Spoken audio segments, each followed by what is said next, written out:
Welcome to this week's Jeep Chat. This week, we're talking about debt.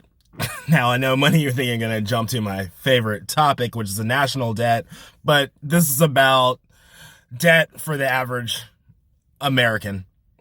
And I know most of you are feeling it or know someone affected by debt. We can sit here and run around and talk about people that owe money to certain entities and come up with the thought that they took out the money, they got to pay it back. It's that simple. But there is a bigger conversation going on when the total debt in the country is so big, it affects our actual wealth class system in the United States of America. Now, many of you have seen this on the micro level, so let's go ahead and start talking about the total debt. The total household debt in the United States of America in 2020 was $14.35 trillion, which breaks down to the average household debt, $145,000. Those are big numbers. I know many of you haven't really thought about it further than Jimmy, who ran up a bunch of credit cards, now he owes the money back, which is something understandable. Jimmy spent the money, so therefore Jimmy owes the money. But when we start talking about things like medical debt in a system that's run amok, do you have a choice whether you're going to take care of your health? Do you have a choice when your insurance company doesn't cover a procedure and you have to come out of pocket for it? Do you have a choice when you're covered by your employer, you're laid off, lose your medical insurance, and you're stuck? I mean, even if you went to the markets with the government healthcare, that still doesn't cover everything, so you can still fall into the trap of medical debt.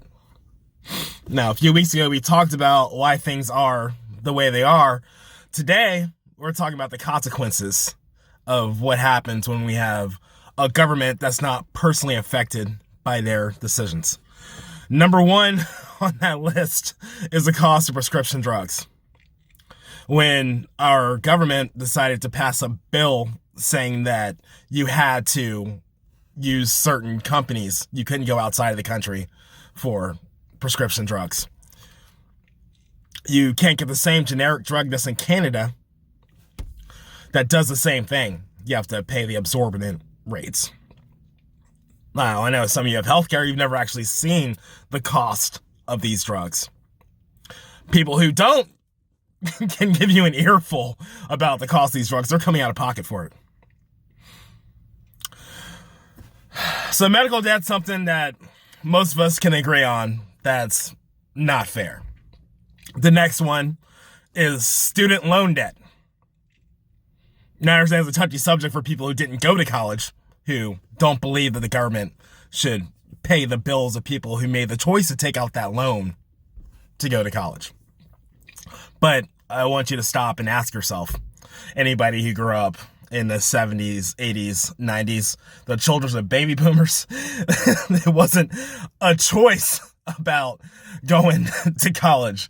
That's what it was, because when the baby boomers came up, it was drilled into their head. You go to college, you have an opportunity to seize the brass ring. You get out, you get a great job, get a picket fence, have a dog in the yard, and your beautiful wife, and your 3.5 kids, and it's a perfect life. This is how it was when I came up. So therefore, I went to school, did what I had to do, go to college, I graduated, but guess what? I didn't get that perfect job. Simply because all of these kids that came up with the same philosophy did the same thing, and it created a crunch for jobs.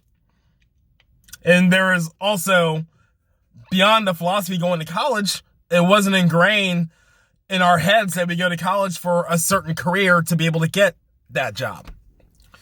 This isn't me blaming anybody for this. It's just the way it is. And the problem now is you have all of these college graduates that spent all this money who didn't get the job they were promised they were going to get and end up working at restaurants, Geico, Walmart just to make ends meet. So now they're not making the money that they were supposed to make when they took out these loans, and they're in debt.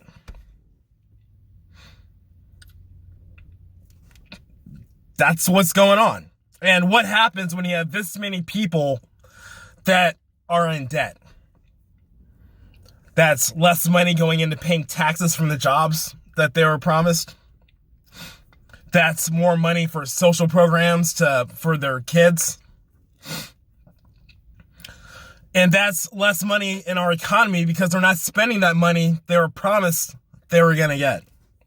So you can run around all you want saying that we shouldn't bail these people out and da-da-da-da-da.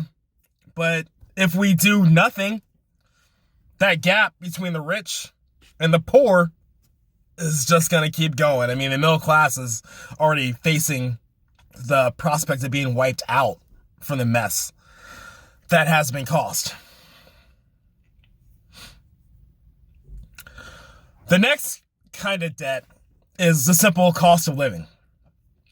It keeps going up, and our paychecks aren't going up. But guess what? You can get a credit card. So people get these credit cards, they use it to live, and that debt is still there with interest. The current total credit card debt is $807 million. Guess what? That's never going to get paid off because credit cards are fun for life. You just keep paying the minimums over and over and over again, and they keep tacking on the interest over and over again, and they get their money. That's how the game is played. I'm not hating the player. I hate the game. So the question is, what are we going to do? I've got a simple solution. The same solution I said last week in education. We need careers. Not jobs. There's plenty of jobs out there. If you want a job, you can get a job. But we need jobs that pay so people can live and keep up with the cost of living. So how do we get there? We need private business to step up. If you are complaining that there aren't enough workers that are qualified to fill the jobs that need to be filled, you need to step up and start training these people. Now, I understand asking private business to do anything, that is a tough call because they're just running around trying to make money and to live. So, government, we need to stop forcing college down people's throats. There is a need for college. There is a need for education. We need plenty of lawyers, plenty of doctors, journalists. We need that training for the certain jobs that college is for. But college is not the only answer. We need careers. We need to stop blaming the victims and start attacking the crime. We need to stop saying people are lazy and they should work harder and find jobs. They don't care. They just want to live off of welfare or unemployment. That's not what's going on here. We're all just hamsters running around in a wheel. We need to kick over the wheel and start doing something that helps everyone, because guess what? We're all in this together. There isn't any of this.